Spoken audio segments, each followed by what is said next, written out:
On va prendre alors là, maintenant, on va devenir un peu sérieux avec ce Oui. gars-là, parce que ce gars est un peu sérieux, mine de Qui ça? rien. Alain Soral. Alain Soral, bien Non, sûr. mais c'est un gars un peu sérieux ou c'est Bon, pas un gars c'est sérieux? un très bon écrivain, en tout cas. Bah, Hein? ça va lui faire plaisir. Bah, Un déjà, excellent écrivain qui a écrit Misère du désir, entre autres. qui est paru il y a quelques mois. Oui, aux éditions Blanches, hein, Blanche, oui. c'est Ah, en il est là, fiction, là, ou pas? collection. Il est Soral? là, il est Il est là. là, il est là. Et vous aviez publié il y a quelques années, mais je crois qu'on va le republier en poche dans quelques mois, Sociologie du dragueur. Alors c'est vrai que c'est deux Bah, livres, déjà, ce gars-là, c'est la bête noire des féministes, faut quand même le dire. Hein. ou un peu, oui. Pas que, pas que, mais Non, pas que, c'est la bête noire de plein de gens. Mais vous dites d'ailleurs que le J'ai eu féminisme... plein d'ennuis à cause de lui, moi. Oh, Hein. ben, tout le monde a eu des ennuis à Ouais. cause de lui. Non, c'est vrai. Avec Mais les féministes. Avec les vous féministes. dites d'ailleurs que les féministes, le féminisme fait que les hommes ont peur les hommes ont peur des femmes et que ça explique le fait que beaucoup de gens restent célibataires. oui, oui, elles ont créé une espèce d'idéologie de la lutte des sexes qui était un peu imitée de la lutte des classes, vous voyez. Et ce qui fait que les filles se sentent un peu obligées aujourd'hui d'être agressives avec les garçons quand les garçons viennent leur parler. Et ce qui fait que les garçons ont un peu peur des filles aussi. Ça dépend ce qu'ils leur disent, Alain, sans rire. Ouais, mais il y a...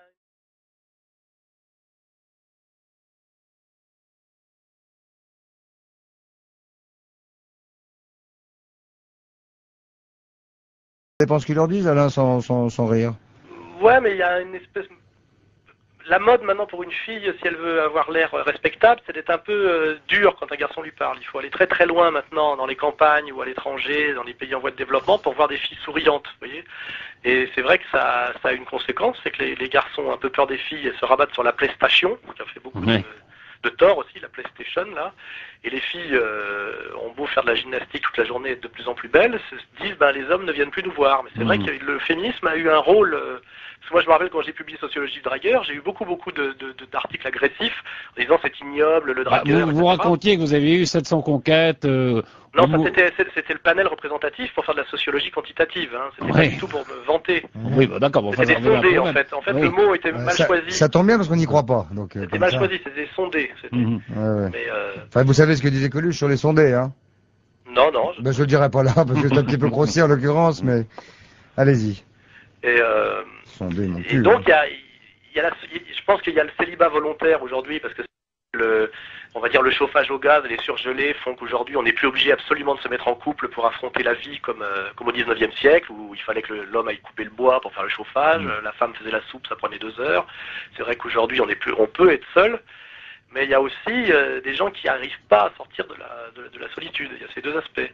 Ils n'y arrivent pas pourquoi? Parce que c'est une question de milieu social aussi qui joue. Oui, il y a ça aussi. C'est-à-dire qu'il y a une question d'âge et milieu social. C'est-à-dire que c'est très agréable d'être célibataire quand on est jeune, en ville et un peu riche. Parce que on est invité à des soirées, on a un potentiel de séduction, une voiture, une maison de campagne. Et donc c'est la belle vie. Plus on s'appauvrit et plus on vieillit, ce qui ne va pas forcément ensemble. Mais on va dire que aux antipodes du jeune riche, le vieux pauvre, lui, cette solitude, elle est complètement subie. C'est-à-dire que c'est très très dur d'avoir un potentiel de séduction quand on est un vieux monsieur pauvre. Et si ce monsieur-là n'a pas rencontré femme quand il était jeune et fringant et qu'il a laissé passer le cap, il y a très peu de chances qu'il retrouve jamais une femme. Hein. Alors ça, c'est très très dur pour tous ceux qui nous écoutent, qui ont 35, 40, c'est ça? Il y a un âge où on commence à trouver moins drôle le célibat. Moi, c'est 40 ans. Je connais des camarades de mon âge qui ont beaucoup rigolé en disant c'est génial de ne pas avoir de femme.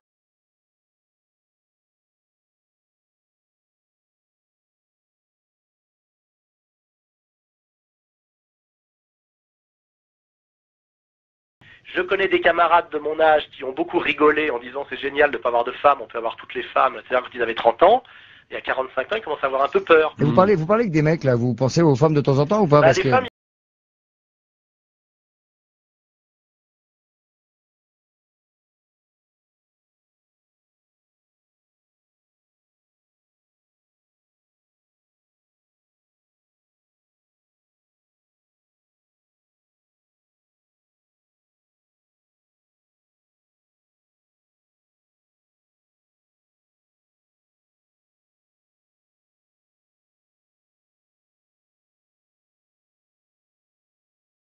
Les femmes, il y a eu le film Bridget Jones qui a très bien raconté toute cette ambiguïté de la fille complètement indépendante, libre, égale de l'homme, etc. Oui, enfin de 30 ans. Oui, de 30 ans, et qui a un petit problème quand même pour rencontrer un homme et qui se plaint de sa solitude. Oui, mais vous imaginez à 45 ou 50. Et ben là, il y a à côté effectivement Cimetière des éléphants dont on parle assez peu. C'est vrai que l'idéologie des magazines féminins, de la pub nous montre que les filles très jeunes, très belles, et ça rend la concurrence assez dure pour les femmes du monde réel, vous voyez.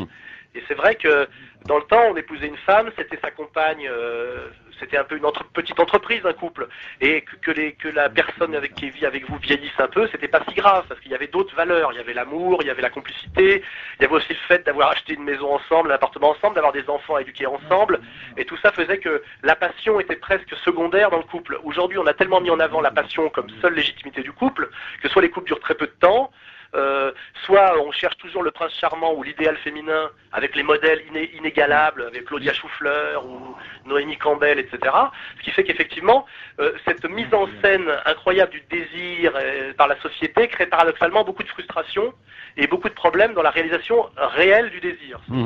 C'est le sujet de mon bouquin, la misère du désir, justement. Oui, c'est pour ça. Vous faites aujourd'hui une sorte d'éloge de la retenue sexuelle, hein, alors que pendant longtemps vous étiez vous avez fait plutôt l'éloge du dragueur. Enfin, j'ai fait l'apologie du dragueur en tant que grand technicien et type qui connaissait les femmes, parce que je trouvais qu'il y avait un intérêt à s'intéresser à ce personnage. Je le critiquais d'ailleurs autant que je le magnifiais. Mais c'est vrai qu'aujourd'hui, je me rends compte que on voit très bien aujourd'hui des mouvements pratiquement féministes créer le speed dating, ou même créer du tourisme sexuel pour femmes riches à Saint-Domingue. C'est-à-dire qu'aujourd'hui, il y a 20 ans, le dragueur était un ignoble dégueulasse. C'était l'image de Jean-Pierre Mariel dans Les Galettes de Pont-Aven. Formidable, exceptionnel. Un film exceptionnel, personnage exceptionnel.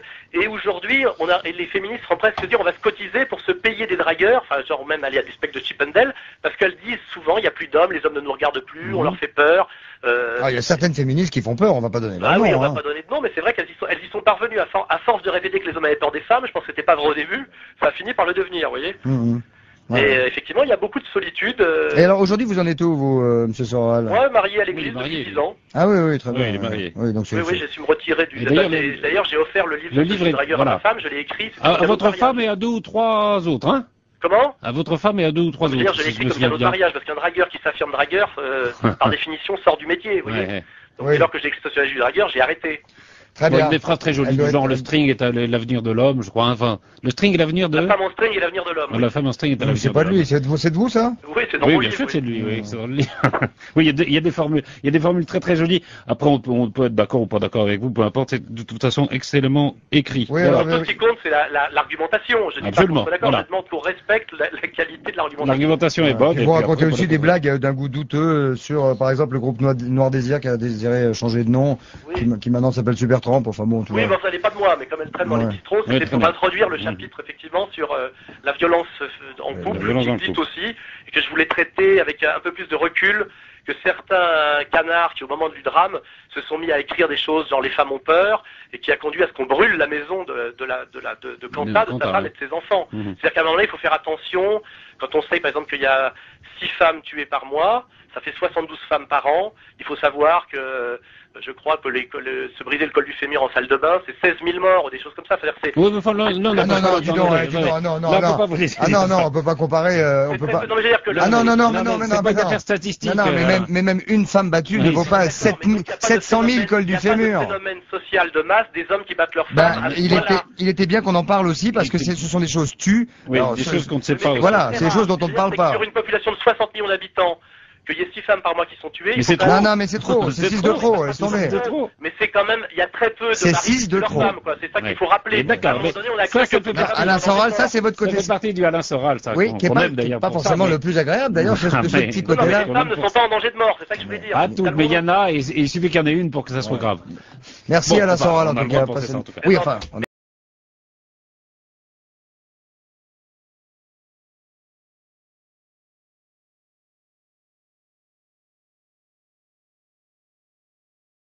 Merci de m'avoir invité. Salut. Misère du désir, je rappelle, c'est aux éditions blanches et puis... Tu m'étonnes avec les conneries que vous dites aussi sur l'école du fémur et les femmes battues. Enfin, franchement, tu m'étonnes que vous ne soyez pas invité.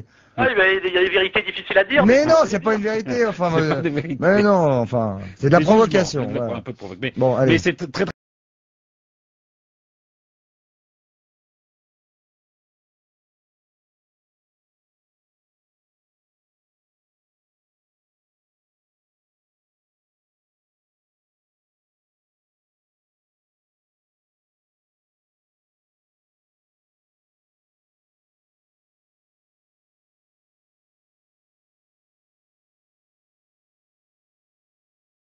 Bon, allez. Mais c'est très très bien écrit. Misère du désir. Ouais, ça va, tu l'as c'est- dit 3 fois, arrête de lui mouiller la c'est compresse. vrai, non, maintenant, mais bon. c'est vrai en plus. Jaloux. Allez, salut Alain Soral. Salut.